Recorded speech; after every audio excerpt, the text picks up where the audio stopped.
नमस्कार मेरे प्यारे दोस्तों, मैं Shri Shiv Sai coaching institute of development से विष्णु सारस्वत आप सभी का आपके अपने चैनल पर स्वागत करता हूं। आज मैं आपको मैथमेटिक्स की पेडागोगी का थर्ड पार्ट पढ़ाऊंगा। इसके पहले हम 2 पार्ट पढ़ चुके हैं और इसके बाद हम 4th पार्ट पढ़ेंगे। इन चारों पार्ट को आप केवल पढ़ लीजिए। 4 पार्ट पढ़ने के बाद बाहर से आपको कुछ नहीं पढ़ना है। शिक्षक भर्ती की कोई भी परीक्षा आप देने जा रहे हों, चाहे वो सीटेट हो, यूपी टेट हो, रीट हो, एमपी टेट हो, सुपर टेट हो, कोई भी शिक्षक भर्ती की कोई भी परीक्षा हो, आपकी मैथमेटिक्स पेडागोजी 1 नंबर की बाहर से नहीं आएगी, सब इसी में से फंस जाएगा। अगर 15 नंबर है तो 15 नंबर के 15 नंबर आपको पूरे मिलेंगे। 1 नंबर आपका कटेगा नहीं अगर आप पूरा अच्छे से पढ़ के गए हैं। और ये मान के चलिए इन चारों वीडियो का एक हम निचोड़ लेके आने वाले हैं, जिसको हम डू एंड डोंट्स का नाम देंगे। उसमें आपको अगर इन चारों को पढ़ने के बाद अगर वो आप पढ़ लेंगे तो आपको एकदम कंठस्थ हो जाएगा। मतलब 1 नंबर आपसे गलत नहीं होगा। शब्दों को पकड़ के आप आसानी से सवाल हल कर डालेंगे, मतलब प्रश्नों का उत्तर आसानी से दे देंगे, कुछ फंसेगा नहीं आपका। परीक्षा में बैठेंगे तो आपको सबसे ज़्यादा मदद करेगा डू एंड डोंट्स ही मदद करेगा, कुछ और मदद नहीं करेगा। बाकी सब धुंधला धुंधला रहता है, लेकिन डू एंड डोंट्स आपके मस्तिष्क में एकदम छप जाते हैं कि हाँ अगर ये शब्द होगा तो ये सही होगा और ये शब्द आ गया तो ये गलत हो गया। जैसे केवल आ गया, मात्र आ गया, रटाना आ गया, तो ये क्या है, निगेटिव पॉइंट्स हैं, ये क्या होंगे, गलत हो जाएंगे। जैसे बाल केंद्रित हो गया, यानी बच्चों को इन्वॉल्व करना हो गया, या अभिप्रेरण देना हो गया, इस तरह के शब्द आ गए तो वो क्या होंगे, पॉजिटिव वर्ड होंगे। तो आप अच्छे से पढ़ते रहिए। हम आपको मैथमेटिक्स तो आइए दोस्तों, आज हम मैथमेटिक्स पेडागोजी का थर्ड पार्ट पढ़ने वाले हैं। इससे पहले हम 2 पार्ट पढ़ चुके हैं। अगर आपने नहीं देखा तो डिस्क्रिप्शन बॉक्स में उसका लिंक मिल जाएगा, आप उससे उसको देख लेना। आज हम पढ़ने वाले हैं मूल्यांकन की आवश्यकता एवं महत्व। शिक्षक भर्ती की कोई भी परीक्षा हो, मूल्यांकन से 1 से 2 प्रश्न आराम से बनता ही है। तो आइए पढ़ते हैं क्या दिया हुआ है। मूल्यांकन के द्वारा बालकों की मानसिक शक्ति, रुचि तथा उनके दृष्टिकोण का अनुमान लगाया सकता है। यानी मूल्यांकन के द्वारा हम जान सकते हैं बच्चे की मानसिक शक्ति कैसी है, उसकी रुचि किस में है और उसका दृष्टिकोण क्या है। इसका अनुमान हम किससे लगाते हैं, मूल्यांकन के द्वारा ही लगाते हैं। फिर योग्यता अनुसार बालकों को विभिन्न समूहों में विभाजित करने के लिए आवश्यक है। अगर बालकों को हमको विभिन्न समूहों में विभाजित करना, जैसे A ग्रेड का हो गया, B ग्रेड का हो गया, D ग्रेड का हो गया, C ग्रेड का हो गया, तो उसके लिए क्या होना चाहिए, मूल्यांकन होना चाहिए। तभी हम उनको क्या कर सकते हैं, विभाजित कर सकते हैं। छात्रों को व्यावसायिक एवं शैक्षिक निर्देशन देने के लिए आवश्यक है। अगर उनको व्यवसाय का निर्देशन देना है या शिक्षा का निर्देशन देना है तो उसके लिए क्या, मूल्यांकन बहुत आवश्यक है। उसके द्वारा अधिगम प्रक्रिया में सुधार होता है। यहाँ पर अधिगम लिखा है, क्या होगा ये, अधिगम, यानी उनके अधिगम प्रक्रिया में क्या होगा, सुधार होगा। पाठ्यक्रम, पाठ्यवस्तु, शिक्षण विधियों में सुधार करने हेतु अत्यंत आवश्यक है। इसके द्वारा छात्रों को अपनी कमजोर तथा मजबूत स्थिति का पता चलता है। अगर बच्चा अच्छा है पढ़ने में, लगातार मेहनत कर रहा तो वो क्या होगा, बढ़ता जाएगा। मूल्यांकन से पता जाएगा कि हाँ इसके अंदर ग्रोथ हो रहा है, डेवलप हो रहा है, इसका मानसिक विकास हो रहा है। अगर उसका मूल्यांकन नहीं करेंगे तो सब बच्चे क्या एक समान लगेंगे। अगर मूल्यांकन करेंगे तो क्या हो जाएगा, पता चलेगा कौन पढ़ रहा है और कौन नहीं पढ़ रहा है। अब आइए आगे समझते हैं। बालकों की कक्षोन्नति तथा कक्षा विभाजन में सुविधा प्रदान करता है। क्या करता है, बालकों की कक्षोन्नति और कक्षा विभाजन में क्या करता है, सुविधा प्रदान करता है। परीक्षा प्रणाली में आवश्यक सुधार होता है। परीक्षा प्रणाली में क्या होता है, आवश्यक सुधार होता है। अब आइए आगे समझते हैं। मूल्यांकन की प्रविधियां या इवैल्यूएशन टेक्निक कौन कौन सी हैं। तो इवैल्यूएशन टेक्निक कौन कौन सी हैं, लिखित परीक्षा यानी रिटन एग्जामिनेशन, ये हो गया इवैल्यूएशन का एक तरीका। दूसरा हो गया अभिलेख यानी रिकॉर्ड के द्वारा। तीसरा हो गया मौखिक परीक्षा यानी ओरल एग्जामिनेशन। चौथा हो गया निरीक्षण यानी ऑब्जर्वेशन। फिर 5वां हो जाएगा प्रयोगात्मक परीक्षाएं यानी प्रैक्टिकल एग्जामिनेशन। फिर 6ठा हो जाएगा प्रश्नावली यानी क्वेश्चनायर। फिर 7वां हो जाएगा साक्षात्कार यानी इंटरव्यू।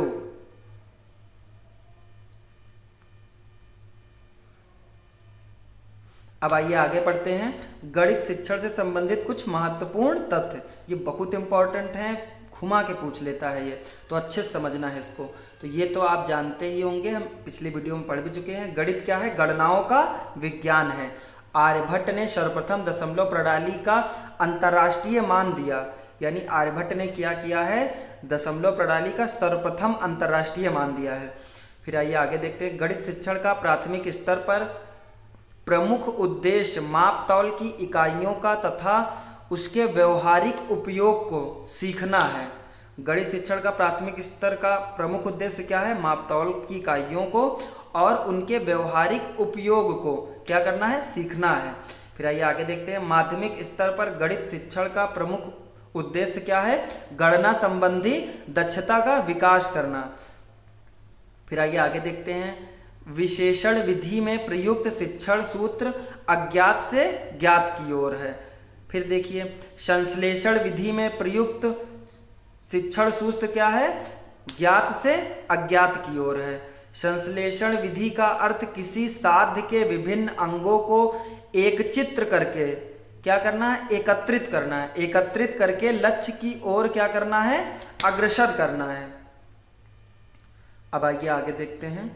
आगे क्या दिया है? सामान्य से विशेष की ओर सूत्र का अनुसरण निगमन विधि में किया जाता है। निगमन विधि क्या होगा? सामान्य से विशेष की ओर। फिर आइए, पाठ योजना शिक्षक के उन कार्यों का समूह है जो लिखित प्रारूप में होता है, जिससे उसे कक्षा में क्रियान्वित करना है। यानी अगर कोई शिक्षक पाठ योजना बना के पढ़ाने जा रहा है तो वो क्या करेगा? बहुत अच्छा रिस्पांस देगा, मतलब बच्चों को भी समझ में आएगा, शिक्षक भी क्या होगा? एकदम एक्सपर्ट लगेगा कि हाँ एक्सपर्ट टीचर है।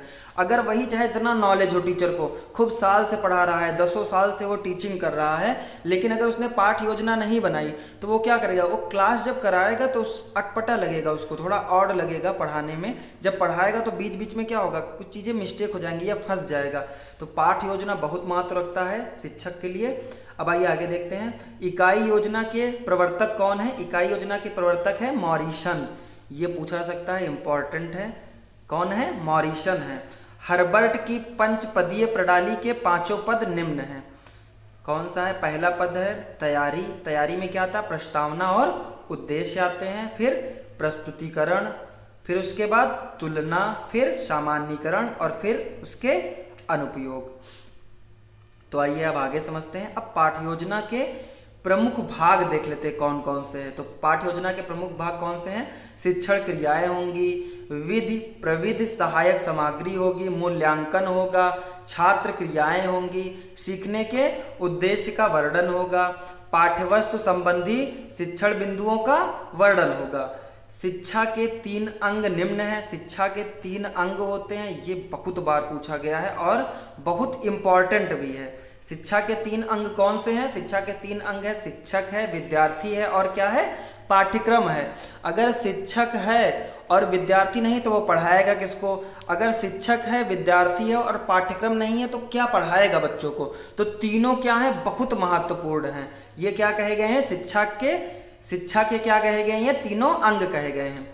अब आइए आगे देखते हैं। धनात्मक और ऋणात्मक दोनों प्रकार की संख्याओं से बनी संख्या को क्या बोलते हैं? मिश्रित संख्या बोलते हैं। यानी जिसमें पॉजिटिव और नेगेटिव दोनों संख्याएं सम्मिलित हो तो उसे क्या कहेंगे? मिश्रित संख्या कहेंगे। ये भी पूछा जा सकता है। अब आइए आगे देखते हैं। मूल्यांकन वह प्रक्रिया है जिसमें व्यक्ति तथा समाज दोनों ही आधारों को दृष्टिगत रखते हुए शिक्षा की प्रक्रिया को सर्वाधिक महत्वपूर्ण बनाया जाता है। अर्थात मूल्यांकन द्वारा संपूर्ण व्यक्तित्व का विकास होता है।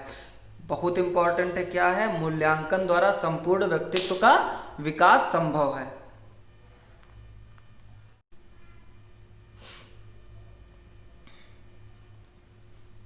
तो आइए दोस्तों अब आगे पढ़ते हैं। आगे क्या दिया है? मूल्यांकन आयाम के प्रवर्तक कौन है? बीएस ब्लूम है। कौन है मूल्यांकन के प्रवर्तक? कौन है? बीएस ब्लूम है। मूल्यांकन की 4 प्रविधियां कौन सी? परीक्षा, क्रम निर्धारक, अवलोकन और प्राप्तांक पत्र। ये 4 प्रविधि हैं, इंपॉर्टेंट है, देख लीजिएगा अच्छे से। अब आइए देखते हैं। मूल्यांकन की मुख्य विशेषता यह है कि वह निरंतर चलने वाली प्रक्रिया है। मूल्यांकन क्या है? निरंतर चलती रहती है। परीक्षा प्रविधि में निम्न प्रकार की परीक्षाएं ली जाती हैं। कौन सी? मौखिक ली जाएगी, लिखित ली जाएगी या प्रायोगिक ली जाएगी। मौखिक हो गई, लिखित हो गई और कौन सी हो गई? प्रायोगिक हो गई। आगे के जितने पॉइंट है बहुत इंपॉर्टेंट है, अच्छे से समझना है। ये सब मान लीजिए आपको एकदम रट जाने चाहिए अच्छे से। तो एक बार आप देख लेंगे तो आपके दिमाग में हमेशा ये बना रहेगा। जिन बालकों में सामान्य बालकों से कुछ अलग भिन्नता एवं विशेषताएं होती हैं उन्हें क्या बोलते हैं? विशिष्ट बालक बोलते हैं। ये क्या होते हैं? सामान्य बालकों से कुछ भिन्नता होती है इनमें और विशेषता होती है। विशिष्ट बालक भी कई प्रकार के होते हैं। प्रतिभाशाली हो गया, पिछड़े हो गए, मंदबुद्धि हो गए और समस्यात्मक बालक हो गए। जो बालक कक्षा में छात्रों से पीछे रहते हैं उन्हें क्या बोलते हैं? पिछड़ा बालक बोलते हैं। औसत से कम मानसिक योग्यता वाले बालक को क्या बोलते हैं? मंदबुद्धि बोलेंगे। समस्यात्मक बालक उसे कहते हैं जिसके कारण क्या हो? समस्या बन जाए। विकलांग, शारीरिक विकलांग के अंतर्गत कौन आता? अपाहिज आएंगे, अंधे आएंगे, बहरे आएंगे, बोलने में अक्षमता जिनके हो, वो सब आएंगे। किसमें आएंगे? ये शारीरिक विकलांगता के अंतर्गत आएंगे। अब आइए आगे देखते हैं। सामाजिक, आर्थिक तथा शैक्षिक आवश्यकताओं से वंचित रहने वाले बालक क्या बोलते हैं? उनको वंचित बालक बोलते हैं। वे बालक जो सामान्य बालकों से सभी बातों में श्रेष्ठतर हों वो क्या कहलाएंगे? प्रतिभाशाली बालक कहलाएंगे।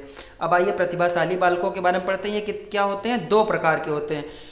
वे जो असाधारण बुद्धि वाले होते हैं वे भी क्या कहलाएंगे? प्रतिभाशाली। वे जो कला, गणित, संगीत, अभिनय में कुछ विशेष योग्यता रखते हो वो भी क्या कहलाएंगे? प्रतिभाशाली। अब अगला पॉइंट तो एकदम आपको नोट ही करना है। जिस बालक की बुद्धि लब्धि 70 से क्या हो? कम हो, उसे क्या बोलेंगे? मंद बुद्धि का बालक बोलेंगे। निदानात्मक परीक्षाओं का मुख्य उद्देश्य शिक्षण अधिगम की परिस्थितियों को क्या बनाना है? प्रभावशाली बनाना है। अब आइए आगे देखते हैं। अध्यापन विधियाँ। तो अध्यापन विधियाँ हर एक परीक्षा के लिए ये भी महत्वपूर्ण है और ये मान के चलिए हर एक विषय के लिए महत्वपूर्ण है। पहला कौन सी विधि हो गई? आगमन विधि, निगमन विधि। ये अध्यापन विधियाँ हर एक शिक्षक को आनी चाहिए कि किस परिस्थिति में कौन सी विधि का प्रयोग करना है। तो आइए देखते हैं। पहली आगमन विधि हो गई, निगमन विधि हो गई, अनुसंधान विधि हो गई, संश्लेषणात्मक विधि हो गई, विश्लेषणात्मक विधि हो गई और प्रयोगशाला विधि हो गई, योजना विधि हो गई, समस्या विधि हो गई और व्याख्यान विधि हो गई। व्याख्यान विधि हो गई और खेल विधि हो गई, सर्वोत्तम विधि हो गई। अब आइए आगे पढ़ते हैं। उपचारात्मक शिक्षण।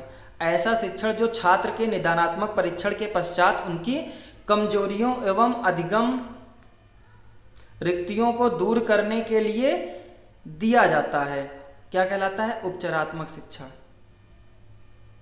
उपचारात्मक शिक्षण ये भी बहुत इंपॉर्टेंट है। अब आइए देखते हैं इसके उपाय देख लेते हैं।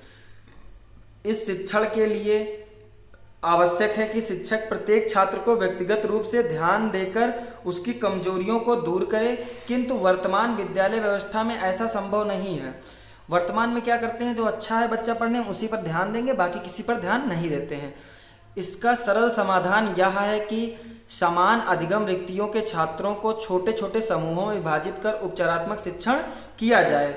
छात्रों के जिस समूह को किसी विशेष प्रकरण में कुछ भी नहीं आता तो उसे आधारभूत संप्रत्तियों को सबसे पहले स्पष्ट किया जाए, फिर उसे उन समूहों से साथ मिलाकर उपचारात्मक शिक्षण दिया जा सकता है जिसमें अधिगम रिक्तियां आधारभूत संप्रत्यय के अलावा अन्य संप्रत्यय ना हो।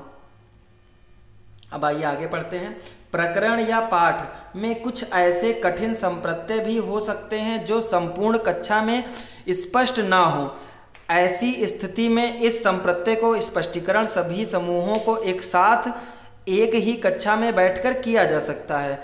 इस प्रकार निदानात्मक परीक्षण एवं उपचारात्मक का प्रयोग कर बालकों को अधिगम में पिछड़ने, भ्रांति संचय करने, निराश होने इत्यादि से बचाया जा सकता है तथा शिक्षण अपने अधिगम प्रक्रिया को बालकों के लिए अधिक उपयोगी बना सकता है। अब आइए आगे देखते हैं गणित शिक्षण के लक्ष्य। गणित शिक्षण के लक्ष्य कौन कौन से हैं? व्यवहारिक लक्ष्य हो गया, अनुशासनात्मक लक्ष्य हो गया, सांस्कृतिक लक्ष्य हो गया, या इसी को क्या बोलते हैं? नैतिक लक्ष्य बोलते हैं। अब आइए इसके कुछ मुख्य उद्देश्य देख लेते हैं। तो विद्यार्थी को नवीनतम ज्ञान व खोजों से क्या कराना चाहिए? अवगत कराना चाहिए। विद्यार्थियों को अंतर्निहित गुणों तथा योग्यताओं का विकास करना चाहिए। विद्यार्थी को सौंदर्य आनंद की अनुभूति प्रदान करना तथा खाली छड़ों का उपयोग करना सिखाना चाहिए। विद्यार्थियों को ज्ञान सूझबूझ कर रुचियों तथा कलाओं आदि को सुसज्जित करना चाहिए। विद्यार्थियों को समाज के लिए उपयोगी नागरिक के रूप में तैयार करना चाहिए। तो हर एक चीज़ शिक्षक को ही करना है। शिक्षक चाहेगा तो विद्यार्थी को ज्ञान भर देगा, तो वो क्या करेगा, वो आगे बढ़ता जाएगा। और शिक्षक चाहेगा तो विद्यार्थियों को केवल एक मान लीजिए लिमिटेड ज्ञान देगा तो क्या होगा, विद्यार्थी पिछड़ता चला जाएगा।